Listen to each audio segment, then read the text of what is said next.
E aí, meu povo, estamos de volta aqui com mais um episódio do Geek Space. É claro que a gente não poderia deixar de falar da estreia de Cavaleiro da Lua, né? E para bater esse papo aqui, nós temos aqui o super fã, né, da série, Marcos Castro, e o apresentador do Geek News e do Zona Geek, né? Isso aí. Saul Anjos. Mais uma vez, sempre uma honra estar aqui no programa, né? Já sou quase um personagem fixo daqui. Co-host. Né? Um co-host. Acho que a gente devia fazer esse crossover aqui, né? A sua opinião é muito importante para nós nas reviews, verdade, entendeu? Bom argumento, bom argumento. Agradecer o convite da Lorena também. De nada, de nada. Vocês estão estranhando aqui, é porque a intimidade aqui, né? É verdade. Já tá no nível aqui de várias discussões já e tal. Aqui na redação, quando é embate Marvel e DC, pega fogo entre esses dois. Parece, né? Enfim. Mas, gente, primeiro eu quero saber qual foi as primeiras impressões de vocês do primeiro episódio? Como tu é novo aqui no programa, dê sua opinião. Tá, bora lá. Cara, assim, um episódio de introdução para um personagem que a grande parte dos fãs não conhecia, eu acho que assim é perfeito. Porque ele não é um herói convencional que tem a sua identidade secreta ali e a sua identidade como herói. Então ele é muito mais que isso. Pra gente ver esse exemplo, a série, o primeiro episódio, ele trata a identidade dele como uma pessoa normal. Mas ele também tem a identidade dele como o Mark, né? E, cara, é muito bacana como eles trabalharam isso nessa trama e no enredo que eles apresentam. Nós vamos conhecer o Mark, né? Que é o Cavaleiro da Lua, e através do Steve, que o Steve não faz ideia, assim como nós. Então foi bacana essa abordagem deles para apresentar o personagem. E não é um episódio de origem, vamos dizer. Porque é uma origem e uma descoberta pro Steve, mas pro Mark ele já está acostumado com isso, e a gente vê que ele se prende, né? Ele fica no quarto dele, coloca areia ao redor para saber. Então isso não é de hoje que está acontecendo. Então foi muito bacana o que eles fizeram no primeiro episódio. Olha, minha opinião, eu gostei do episódio, mas não sei, eu fiquei com a sensação de, sabe, tá faltando alguma coisa assim que impactasse um pouco mais, sendo que já impactou. Só que eu esperava, não sei, acho que a expectativa para essa série era muito grande e, sei lá, teve um choque.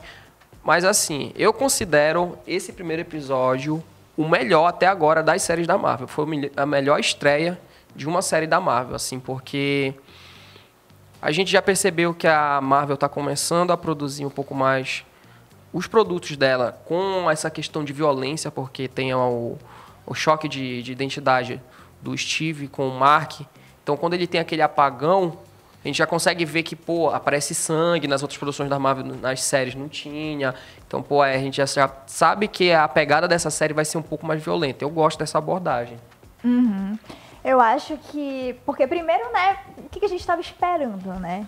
Sim. Porque eu não sei vocês, mas eu já conhecia mais ou menos o Cavaleiro da Lua, né, de antes, assim, de ouvir falar e tal, porque eu conheço pessoas que gostam. Mas a maioria não sabia, né? Nem de onde veio e tal. Do nada, Cavaleiro da Lua. E, tipo, eu acho que isso causou, quando lançaram os trailers e os posters, lançou uma hype mesmo muito grande, né? Sim, porque verdade. um herói novo e tal. E indo pra série. Então, eu acho que se deve muito a isso também. A pessoa ficou muito empolgada e tal. E na hora não foi tudo que a pessoa esperava, assim. Mas eu acho que quem já procurou saber um pouquinho mais, né, do Cavaleiro da Lua, acho que esperava uma coisa mais ou menos no jeito que eles abordaram, né? Eu achei que foi bacana o primeiro episódio, principalmente o jeito que eles abordaram o transtorno dele, né, de múltipla personalidade, que também é uma coisa que é nova, assim, para ser abordada, né, nessas séries e tal. Que é uma parte muito importante do personagem, né? Praticamente... que é o lance de tu ficar duvidando que é real, que não é. Verdade. Né? Então, isso, do jeito que eles abordaram, do jeito que tu realmente fica perdido, Sim. igual o personagem. Verdade. Né? Fica assim, meu Deus, ele fica, o que tá acontecendo? Não sei o que tá acontecendo. E, tipo, a gente também não, porque eles deixam tudo meio que sugerido, né? Quando vai o apagão, já volta pra ele, e aí tu já vê ali o que aconteceu, tudo já aconteceu, Sim. e aí tu fica assim, o que rolou? E tipo assim, nos trailers já mostrava assim, ele é o Cavaleiro da Lua. Só que quando começa a mostrar ele, o início da série, ele tá com a vida normal, ele ainda vai começar a ser o Cavaleiro da Lua, mas não. Já, por exemplo, ele tem problema de sono, ele usa uma tornozeleira e tal, ele é preso, ele se prende na cama porque ele não quer dormir e tal, ele tenta fazer de tudo para ficar acordado, ou seja, ele já sabe, na cabeça dele, ele já sabe que acontece alguma coisa, só que ele não quer acreditar, entendeu? Uhum. Eu acho que ele deve pensar que ele tem algum distúrbio do sono mesmo, que ele é sonâmbulo ou coisa parecida e tal. Sim. Então ele quer saber, porque ele tem esses apagões, né? São apagões que ele tem e, tipo, tu fica imaginando... Nisso eu tenho que destacar a atuação do Oscar Isaac, porque... ele é muito bom. Muito cara, foi perfeito como ele fez. Ele realmente, duas pessoas totalmente diferentes. Ele como o Steven, ele como o Mark. E, tipo... E tu realmente sente por ele. Quando ele tem os apagões e ele fica confuso, principalmente quando ele perde lá o encontro dele, cara, tu fica assim, imagina como é pra uma pessoa, tu tá vivendo tua vida, de repente tu dorme na quinta, tu acorda no domingo. Isso. Como é desorientador, como ele consegue, sabe? A vida dele é cheia de ansiedade, assim. Foi um ponto bacana isso que tu falou sobre essa passagem de tempo. O episódio começa com ele indo normalmente pro trabalho e no primeiro apagão dele, ele tá aparentemente bem ao redor ali da Espanha, né, da cidade da Espanha não, é Londres que ele tá, né? Ali em alguma vila perto de Londres, com aquele culto esqueci o nome agora. Do vilão, né? Do vilão. É o Arthur. Do Arthur, que tem aquela seita dele. Então, todos daqui daquela região, e até em Londres também, quando ele revela que não era um sonho, que é o final de todo aquele apagão dele, que ele vai e volta. E o primeiro apagão dele, assim, ele entra tipo, o pessoal segura ele e ele fica totalmente transtornado e naquele momento ele apaga. Era como assim... É como se o Mark, tipo, fosse... a força pegasse o corpo dele, e não de boa vontade, como aconteceu já no final do episódio, né? E então, pra ver que ele é tão neurado e sobre a personalidade dele, percebe muito isso. Quando o Oscar tá como Steve, ele é um cara esguio, a postura dele é diferente, ele é um cara mais... ele gagueja quando ele fala, e ele é nerdola mesmo, que ele dá até referência de Avatar. E quando assim, ele não tem aquela postura mais forte, digamos assim, ele não é mais rígido. Sim. Quando alguém fala com ele é mais tímido. Não, tá bem, tá e tal. Ele é um cara esguio, assim, como se ele estivesse sempre na defensiva. Sim. Então, tu pega esse contraponto dele e pega pro Mark, que a história do Mark, ele era um ex-fuzileiro, se eu não me engano. Sim, depois de mercenário. E ele já é um cara mais... Ele tem mais atitude. Então ele fala, cara, me dá o teu corpo, senão a gente vai morrer. A gente vai morrer porque o Mark tá no corpo lá. Então, isso é muito bacana. O lance da língua... Ele tem uma linguagem corporal, né? Quando ele tá interpretando o Steven. Eu acho que ele atuou muito com o corpo fazendo o Steven, né? O Oscar Isaac, sabe? Então, eu acho que foi perfeito o jeito que ele faz, o jeito que ele gesticula e tal. E outra coisa que eu não sei se vocês gostaram ou não, mas eu achei bacana, que foi a mudança do Steven Grant, né? Porque, para os nossos ouvintes e pessoas que estão assistindo pelo YouTube, não sei se vocês sabem a história, né, do Cavaleiro da Lua, mas a personalidade do Steven Grant era para ser um playboy milionário, né? Ele é diretor de cinema, produtor de cinema, etc. E tal. E na série, já o Steven Grant é esse cara que a gente tá vendo aí, né? Então, eu acho que essa mudança pra série foi bem-vinda, porque eles optaram por começar com uma personalidade que a gente se identifique, querendo ou não, né? Uma personalidade um pouco mais pé no chão do que chegasse lá um milionário e tal, não sei o que, a gente ia ficar meio assim, né? Sim. Até porque também, se a gente for pegar, o cara é herói, ele age de noite, bate em bandido, e de dia, normalmente, ele é um cara rico. Quem é a primeira pessoa que a gente fala quando chega a esses pontos? Então, a Marvel, obviamente, eles não querem associar os dois heróis, mesmo eles sendo semelhantes, até porque, como eles estão adaptando para uma mídia e... Como vai ser a primeira vez, né? Isso, como já nos quadrinhos mesmo, eles já fazem diversas referências, então, poxa, a gente vai adaptar mais do mesmo? Não, vamos diferenciar. E ficou muito bom porque o Steve trabalha em um museu em Londres. E isso já fica bacana porque ele sabe sobre a história, ele sabe sobre deuses egípcios, então isso linka totalmente com o lore do personagem. Então, sem falar que a escolha de trazer pra frente a personalidade do Steven Grant desse jeito, né, dele ser um loser lá em Londres e tal, contrasta muito com o personagem do Mark, né? Porque é como a gente estava falando aqui, é um cara totalmente inseguro, ansioso, cheio de problema, não consegue dormir, sabe? E para bater de frente com a personalidade do Mark, que é um cara super confiante e tal, entendeu? Então faz esse contraste bacana, eu achei.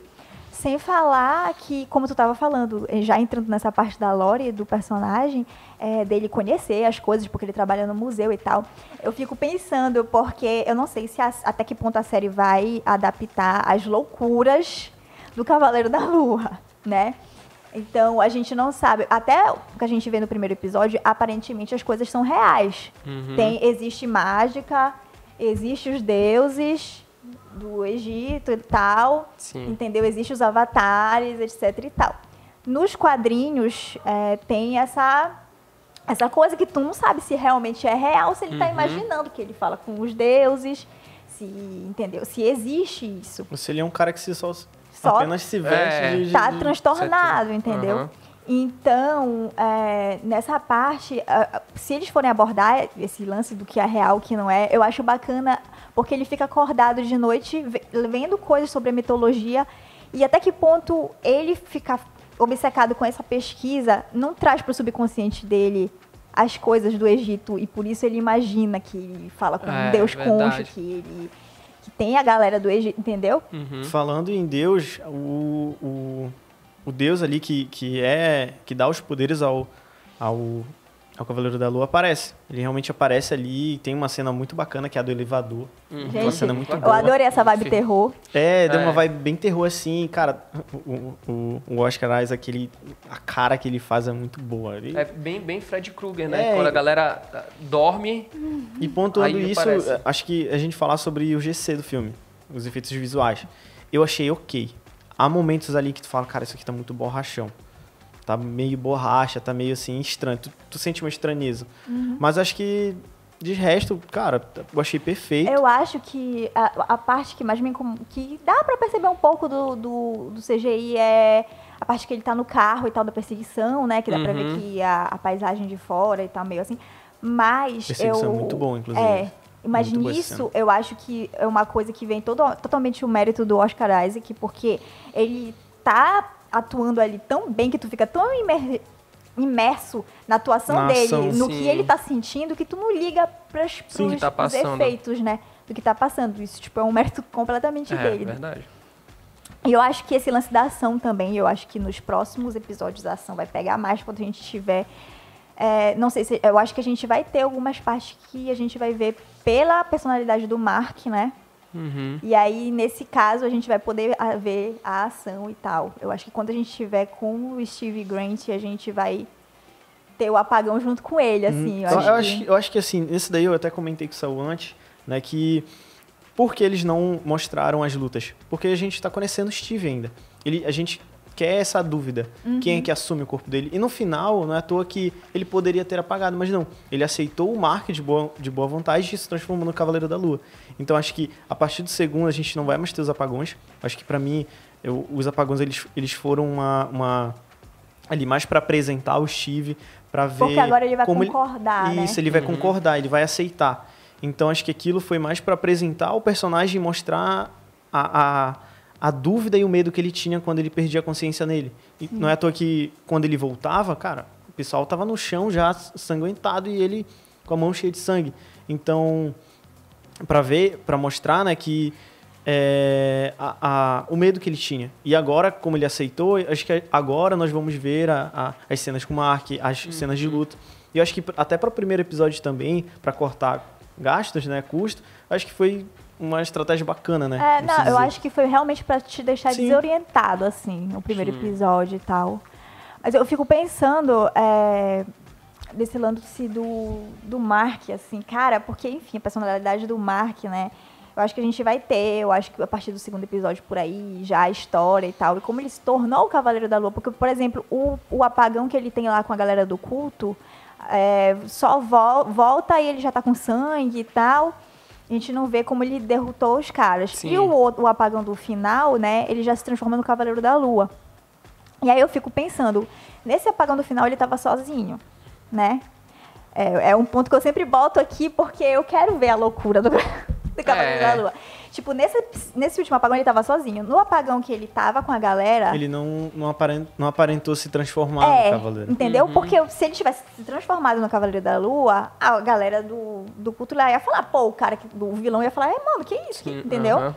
Então, até que ponto ele realmente se transforma no Cavaleiro da Lua ou se é só o Mark que toma conta do corpo dele, entendeu? E a cena final. Uma Noite no Museu, né? No final. Verdade. E isso mostra também que, cara, tinha meio que um lobisomem perseguindo ele. Ele tava só, então fica nessa dúvida. Muita gente ficou com a esperança de aparecer o lobisomem, assim, já que vai ter uma produção e tal. A galera, ele vai aparecer. Mas assim, eu vou apostar e fazer uma pergunta pra vocês. Eu acho que quem vai aparecer nessa série é o Blade no final. E eles vão deixar um engate pra utilizar os Filhos da Meia-Noite. Eu acho que eles estão preparando o terreno para isso. Eles vão utilizar o Cavaleiro da Noite. Inicialmente, eu acho que o Cavaleiro Negro, Blade, Lobisomem, Cavaleiro da Lua e outros personagens eles vão incluir. E também jogo aqui a carta que nunca a Marvel faz algo gratuito. O Demolidor vai estar também. O Demolidor, com certeza, assim, ele foi que deu o pontapé nesses heróis de rua. Sim. Então, com certeza ele vai aparecer. Com certeza. Mas eu acho que tem toda a razão, porque eu acho que essa é uma tentativa de trazer o mundo sobrenatural da Marvel. E é sensacional, cara. Nos quadrinhos é muito bom. Drácula, e Demolidor ele acaba sendo também, porque tem cenas dos ninjas lá, dos cultos, que ressuscitam as pessoas. E tal. Tem, com certeza. A parada do street, né, que a gente fala, o street level e tal. Eu acho bacana, realmente. E o que eu espero pra essa série é isso, gente. Eu quero ver mesmo a loucura. E é bacana. Eu quero ficar nessa dúvida, tá entendendo? Porque, por exemplo, o final que a gente vê ele se transformando em Cavaleiro da Lua, teoricamente ali a gente estava com o Mark dominando. E se o Mark que tiver a ilusão que ele vira o Cavaleiro da Lua, não o Steven? Caraca, eu que já tô pirando aqui com esses negócios. Porque o Steven diz, toma meu corpo aqui, entendeu? Ele sabe que o Mark vai tomar conta, mas e se o Mark, a personalidade do Mark acreditar que ele é o Cavaleiro da Lua, e por isso que ele se imagina com a roupa se transformando, etc e tal. Então, eu acho que essa ambiguidade é bacana, sabe?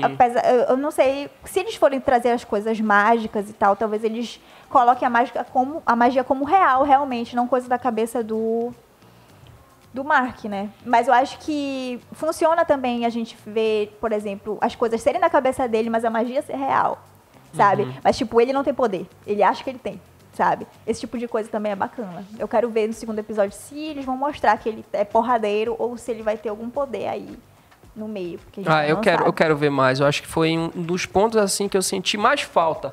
Era ver a luta, assim, porque a gente, assim como o Steve, a gente imaginava que aconteceu a luta. A gente não via lá e tal, os caras deitados no chão, ensanguentados. Ou então, no final, a gente vê o Cavaleiro da Lua realmente aparecendo. Só que quando ele ia bater no cara, quando ia acontecer a violência, começava a ter o piripaque dele lá e cortava. Aí a gente, como é que aconteceu isso? Aí é bacana. A Marvel tem uma produção de abordar essas questões psicológicas, sabe? Sim. De ansiedade, transtorno de personalidade e tal. Porque é a primeira vez que a gente vê isso e sabe que acontece pra caramba hoje em dia. Sim. E, tipo, vocês acham que vai aparecer outras personalidades do Mark? Sim. Do Mark, não. Do Steve. Qual será a personalidade real? A gente não sabe. Qual será o real nome dele, né? Provavelmente Steven, porque ele liga pra mãe dele. A gente sabe que ele liga pra mãe dele. A mãe dele não vai chamar ele pelo nome errado, né? Então, se é que ele está falando com a mãe dele mesmo no telefone, o filho dela seria o Steve. Pois é, tem essa questão também. Porque quando ele o Mark liga pra... seria outra... Eu acho que é a Leila... Ou a mãe dele é fruto da imaginação dele. Ou a mãe dele é imaginação. Porque em nenhum momento a gente ouve a voz dela. É só ele falando no telefone com ela. E as ligações reais que a gente vê de pessoas chamando ele é por Mark. Por Mark, que é tudo escondido lá na casa dele e tal, então... porque nos quadrinhos, o Mark é ele mesmo, vamos dizer assim, né? Então, sabe Deus. É verdade. Mas a gente ainda tem o taxista, será que vamos ter o taxista? Já pensou? Seria legal, bacana. né? E vamos ter o Moon Knight, que a gente já viu nos pôsteres, né? Que é o Mr. Moon, na verdade. Mr. Moon. Mr. Knight. Que é ele com o terno branco e tal. Sim, cara, outra coisa que a gente não comentou é sobre a caracterização dele.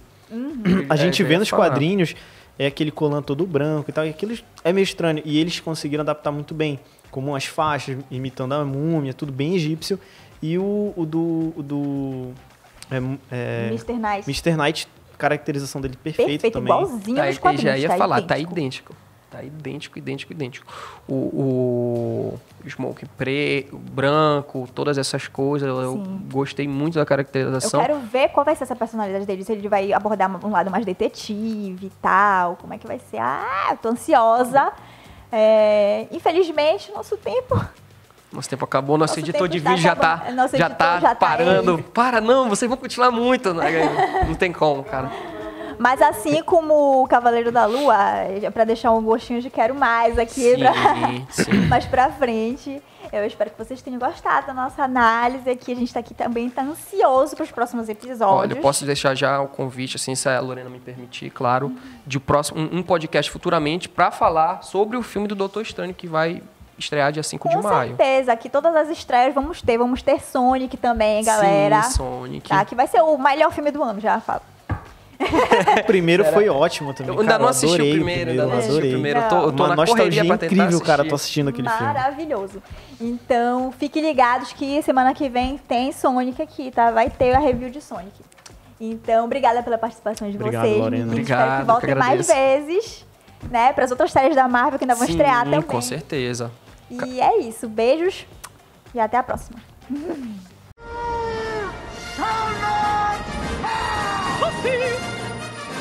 Psst.